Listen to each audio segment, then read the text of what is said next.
दोस्तों, मैं सुदेश कुमार अरोड़ा। आज के समाज के अंदर जो इज्जत है उसी इंसान की है जिसके हाथ में पावर है, जिसकी ज़रूरत है बच्चों को, समाज को। जिस आदमी के हाथ में कुछ नहीं है, कोई पावर नहीं है, बेकार है, उसकी इज्जत करना चाहिए। चाहे वो बुजुर्ग हो, चाहे कोई रिश्तेदार हो, कोई भी है, उसकी इज्जत तब तक है जब तक वो समाज के काम आ सकता है, परिवार के काम आ सकता है। जब वो बेकार हो गया तो उसकी इज्जत नहीं। पहले घर में बच्चे माँ बाप की इज्जत किया करते, उनको ही पता था कि पिताजी चला रहे हैं घर, 4-4, 5-5, 6-6 बच्चे थे। सबको पता था कि पिताजी पैसे कमा रहे हैं और ये हमें देंगे तो हमारा गुजारा चलेगा। एक लेबर को, कारीगर को ये पता होता था कि अगर बाबूजी ने मुझे निकाल दिया तो मेरे बच्चे भूखे मर जाएं। लेकिन आज वो चीज़ें नहीं हैं, आज वो सब चीज़ें नहीं हैं। आज समाज बिखरता जा रहा है, परिवार बिखरते जा रहे हैं। उसके बिखरने के 3-4 रीज़न है। सबसे बड़ा रीज़न ये है कि आज ईगो सबके अंदर बहुत ज़्यादा है। लड़की काम कर रही है, उसकी तनख्वाह 1-1.5 लाख रुपए है, 50,000 है, जो भी है, उसको ये पता है कि अगर उससे तलाक भी हो गया तो मेरे को कोई फ़र्क नहीं पड़ता, मैं अपना घर चला सकती हूँ, अपना खर्चा निकाल सकती हूँ। हर आदमी अपना खर्चा अपने आप करता है, माँ बाप से, किसी से, कोई किसी से पूछता नहीं, क्योंकि सबकी जेब में क्रेडिट कार्ड है। इसलिए माँ बाप की, भाई बहनों की ज़रूरत नहीं है। उनके यार दोस्त इतने हैं, उनकी सहेलियाँ इतनी हैं, उनके फ्रेंड इतने हैं, वही उनका सर्कल बना। इसीलिए समाज में लोगों की इज्जत कम होती जा रही है। दूसरी बात ये कि आजकल तलाक बहुत ज़्यादा हो रहा है, फ्रिक्शन बहुत ज़्यादा है। उसका सबसे बड़ा रीज़न यही है कि मियाँ बीबी की ट्यूनिंग नहीं है, दोनों की ईगो बहुत ज़्यादा है, दोनों कमा रहे हैं, किसी को किसी की ज़रूरत नहीं है। जब आदमी की ज़रूरत नहीं होती तो उसकी इज्जत भी कम हो जाती है।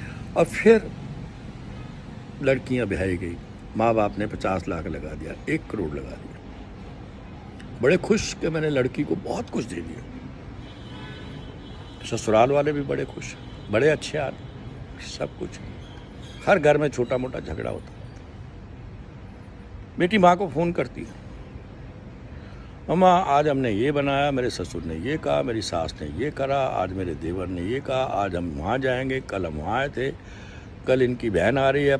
मतलब पूरे घर की सुबह 8 बजे से लेकर रात के 12 बजे तक उसने आपको पूरी जन्म पत्री दी। उसके अंदर उसने 2-4 बुराइयाँ भी कर दी कि मेरी सास ने आज मुझे ये कहा था, मेरे पति ने आज मेरे से झगड़ा हुआ ये। और लड़की की माँ बैठे हुए आराम से उसको सलाह दे रहे हैं, तू बेटे ऐसे कर, तू पति से ऐसे कर, तू सास से ऐसे कर।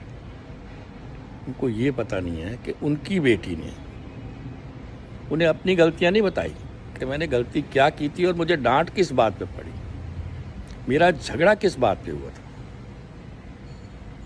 माँ ने एक तरफ बात सुनी और उसको सलाह देने लगी। वो घर बर्बादी के रास्ते में।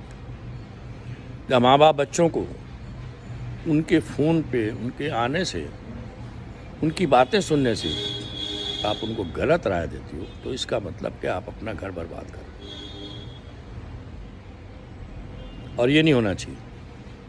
पहले माँ बाप बच्चों को सिखाया करते थे कि बेटे वही आपका घर है, वही सब कुछ। आज माँ बाप कहते हैं तेरे से ऐसा होगा, तू वापिस आ जा हमारे पास। बेटी को शय मिल, वो किसी की परवाह नहीं करती, इज्जत नहीं करती। उसको पता मेरे बाप ने 1 करोड़ रुपये लगाया, जितनी जिसकी हैसियत थी। 20,000 वाले ने 50,000 लगा दिए, 50,000 वाले ने 1 लाख लगा दिया, 50 लाख वाले ने 75 लाख लगा दिए। तो मतलब ये एक अपनी ईगो माँ बाप की भी कि हमने इतना पैसा खर्च किया। यही सबसे बड़ा कारण है। समाज के अंदर, हमारे घरों के अंदर जो सुख शांति नहीं है, उसका सबसे बड़ा कारण माँ बाप हैं। जो घर बर्बाद हो रहे हैं, जहाँ तक मैं सोचता हूँ उसके अंदर 50% हिस्सा माँ बाप का है, जो अपनी लड़कियों को गलत सलाह देते हैं